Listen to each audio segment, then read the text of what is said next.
Big news on the COVID vaccine front. Pfizer announcing plans to submit its vaccine to the FDA today for emergency approval. That is lightning speed in the world of science, and Dr. Anthony Fauci knows that more than most. How you doing, sir? And good afternoon to you, and thank you for your time today. Good to be with you. Thank you for having me. I'm going to start with the vaccines, and I want to accentuate the positive. You said it yesterday. You said help is on the way. You've been in this job since 1984. Did you ever think the production and the development of this could be so quick as it has?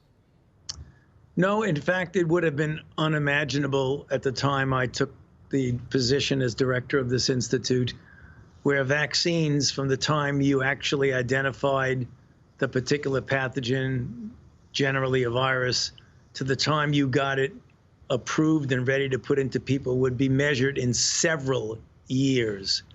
And the technology that has been developed over the past couple of decades to allow you to go from just getting the genetic sequence of the virus and pulling out whatever gene you're interested in and sticking it in a particular type of a vaccine platform, as we call it, to get it into people in phase 1, literally within a few months, and then to get it into a phase 3 a couple of months later, and then to have enough data to show that it clearly is efficacious and safe, really would have been unimaginable. It's a testimony to the advances in biomedical research and technology, as well as the enormous amount of resources that have been poured into Operation Warp Speed to make this possible with this vaccine and other candidates that are on the pipeline on their. And to the Trump administration and to all those involved in Operation Warp Speed, bravo for the speed by which you have moved here. But you said something interesting, that the measles vaccine is 98% effective. But you have 2 vaccines on the table already that are 95% effective. You might have 4 in the end. Is COVID-19 easier to map, or do you think it's just the technology is that much more advanced? Well, the technology is the thing that did it, and it's also the nature of the virus itself. You know, some fundamental basic research that went on actually right here at the NIH and my institute at our Vaccine Research Center, dating back years, that showed that if you get this molecule that you want the body to recognize and make an immune response again, that would protect you against the virus itself. When you look at the virus under a very sensitive microscope, it has these spikes that come out of it, which is the reason why they call it coronavirus, because the spikes look like a crown. These particular spikes are the thing that when the body makes an immune response against it, it protects you against infection or disease or serious disease. It gives the body a protective umbrella. Now, the fact is, you had to get that molecule in just the right shape, just the right conformation to get the body to make an optimal immune response. And years of basic biomedical research got us to that point where that particular molecule right now is the one that's used in 5 out of the 6 vaccines. That's amazing stuff. I mean, you're talking way above my pay grade here. The governor of New York said the only reason it's happening is because of money, suggesting greed, and President Trump's ego. That's disgusting. Why would he suggest that after what you just laid out? You know, I don't know, and I don't want to get into that, Bill.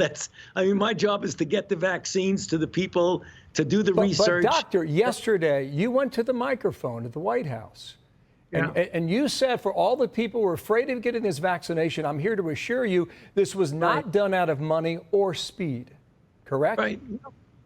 Well, what happened is that the investment that was made in Operation Warp Speed was a very, very smart and important investment, because what one does with that, you combine the exquisite nature of the technology, which allowed you to do it quickly, with an investment that, in fact, makes the process go much more quickly, because instead of waiting for one endpoint to go to the next, you make a risky investment. The risk is not to safety. The risk is not to scientific integrity. The risk is to money. so that if the vaccine works, you're months and months and months ahead of the process had you not made that investment. If it doesn't work, you've lost a lot of money. You gave those companies a financial backstop, no doubt We about did. it. I tell you, one of the questions I get asked the most is, when's it going to be available? When do I get the vaccine? Where do I sign up? Here's the way I see the timeline, just so our viewers understand it. Within a couple weeks, emergency workers it'll be available to about 40 million of them, I do believe, by the end of December. And those with underlying conditions. I think then we move into 2021. So I think we're going to have this conversation around Christmas time again, because I think it'll be at least Easter before hundreds of millions have access to it. Does that line up with your time frame as of today? It lines up with a couple of minor corrections, Bill. First of all, when you're talking about doses, be careful. 40 million doses equal 20 million people. Copy. Because it's a prime and a boost. So be careful about that. Yes, you are correct that by likely the end of December, the people who are in the first tier of prioritization, which has not yet been determined, it will be determined by the CDC together with advice from the Advisory Committee on Immunization Practices. It's likely going to be people who are in, healthcare workers and high risk people, but we'll leave that final decision to them. Okay, noted on that, yes. Look, we're going to be in this posture until at least April. I think that's the thing to emphasize on this. You talk about schools, exactly. You talk about Thanksgiving. I know you're doing a Zoom dinner with your 3 daughters on Thanksgiving. That's the choice you're making. All these states are telling people you can't have more than 10 people in a room. I don't know how America's going to take that. I think Americans have been longing and yearning for a holiday to be with the people they love. I don't know if these people are going to be checking cars in the driveway, but you have assessed your own risk in your family, and you would also encourage other families to assess theirs. Do I have that right?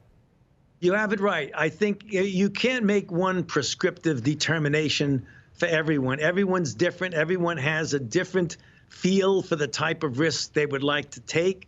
The circumstances within families are different. So the only thing that I called for at the press briefing at the White House yesterday was that each individual family unit do a risk-benefit determination that works for you. Because there are some families that you want to just have the family unit that lives in the house. There are a lot of others that are going to want to have visitors come in. So you say to yourself, do we have in our family a vulnerable person, an elderly person? That's right. That's exactly right. Yeah. I mean, that's the point. You've got to make your determination as an individual family unit. I don't say that this is the rules that everyone should do. I'm just asking, pause for a moment and do a determination of the risk benefit within your family group. And then when you make your decision, that's your decision. No one's forcing anything on you, but it's worth considering. And the reason I say that is that of late, when you look at what the infections that are being driven in this country, a lot of it is innocent, typical family and friends getting together at a dinner or a reception indoors where you let your guard down because you're with people with whom you are familiar. And you tend to think— That's a great point. Yeah, it's a great point. You know, I think, but my feeling is if that's the case, we need to reassess our policies with restaurants here in New York and across the country. If you're going to zero it into the family and direct members there. Just 2 more points here.